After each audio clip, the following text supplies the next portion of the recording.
Hi guys! Magbibigay lang ako ng update para sa ating ginagawang bahay dito sa Ilocosur.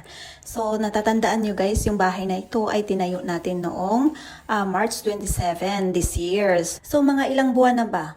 March 27, March, April, May, June, July, August. So, mag 5 months siya ngayong August 27 guys. So ito na yon. Ito yung backside natin. Ito yung nabuhusan na nila lahat yung mga wall. Ito yung backside. Papakita ko lang sa inyo yung source of water namin.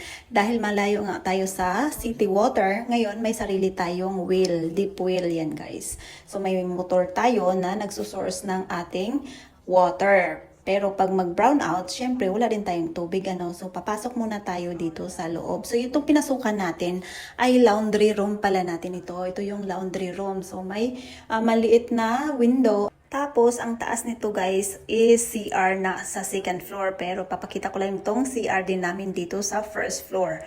Ito yung half toilet lang namin to. Walang shower dito. So, hand wash lang tayo at CR. Yan. Tapos, ito naman yung garage. Yan yung access ng garage papunta. Itong garage namin guys, yung size niya talaga as in malaking malaki itong garage na to. Ewan ko ba nagsisisi din kami kung bakit nilakihan namin itong garage namin. Kasi marami siyang mga gamit na ilalagay dito. So, nilakihan na namin. Alam niyo naman yung mga lalaki, di ba? Mahilig sa mga kung anong-anong chichiburitsi. Para sa kanila kaligayahan ng mga lalaki yan. So, ayan. Ito naman yung kitchen natin. So, nakita niyo may dalawang window na kitchen overlooking sa farm.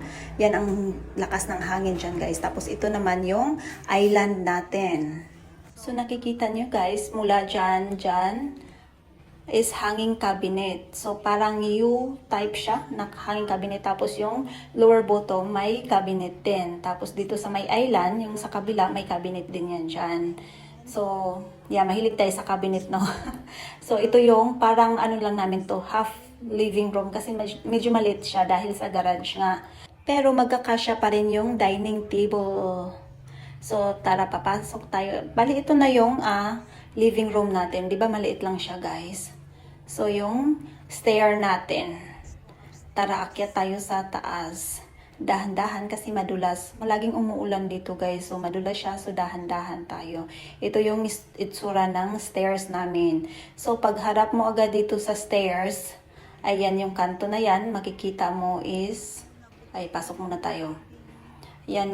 Nakikita mo yung door na yan? Sige, pakita ko muna yung taas. So, nabuhusan na pala nila yung mga tie beam natin, guys, no? Tapos na yung mga tie beam. Ready na siya for, trusses para mag-roofing na tayo. So, next week, roofing na yung gagawin natin. So, pasok muna tayo dito. Ayan. Yung tinuturo ko is yung open terrace natin. Tapos, may fixed window. Ayan. Dalawang fixed window. Tapos, yan yung master bedroom. So, papasok muna tayo sa bedroom. Tingnan natin. So, pagpasok mo ganyan, puro buhos to guys ha. Kaya, sulid na sulid. Pagtingin nyo pa lang, parang sulid na sulid talaga. Ito yung master bedroom. Ayan, may isang window na malaki yung master bedroom natin. Tapos, ayan, may overhang sila sa taas. Yan ang gagawin din nila next week. So, iwan lang. Kung matatapos nila next week, kasi palaging umuulan dito guys, hindi full yung trabaho namin dahil maulan nga. So, ito yung kwarto namin, no? So, may isang door para sa toilet at isang door, yan yung toilet natin, no? Tapos, ito naman katabi niya is para sa walk-in closet. So, may walk-in closet tayo guys.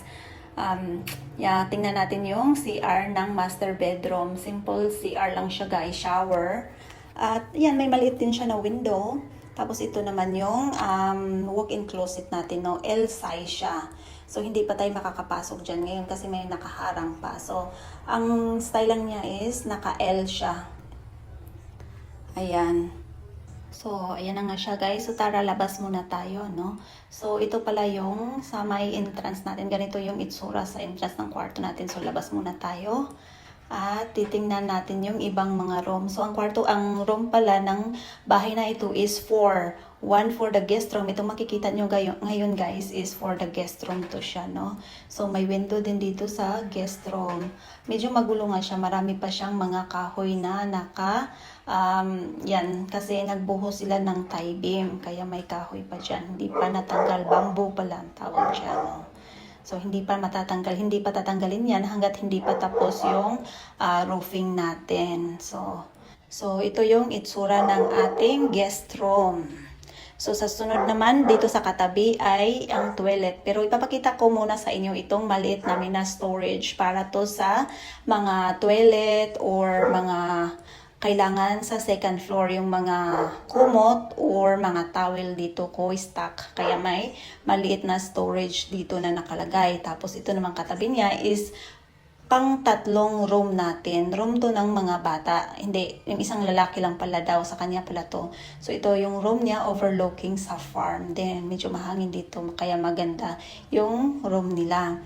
So ito namang katabi niya ay pang-4 na room natin. Ito yung room ng babae ko, ano. So, ganun din ang size sa isang kwarto ng lalaki, room ng lalaki. Tapos, ganito din yung itsura, may isang window. So, ito yung room ng babae ko. So, katabi nila ay itong toilet. So, ito yung toilet dito sa second floor. Kompleto lahat, may shower and everything. So, complete toilet to siya guys para sa second floor. Medyo magulo lang ngayon kasi marami pang mga kahoy. So, nahihirapan akong lumabas sa sobrang harang. So, hopefully next week maganda yung panahon at maraming magagawa nila. So, ayan. Bababa muna tayo, no? Dahan-dahan lang, dahan-dahan kasi baka mahulog tayo. So, thank you for watching.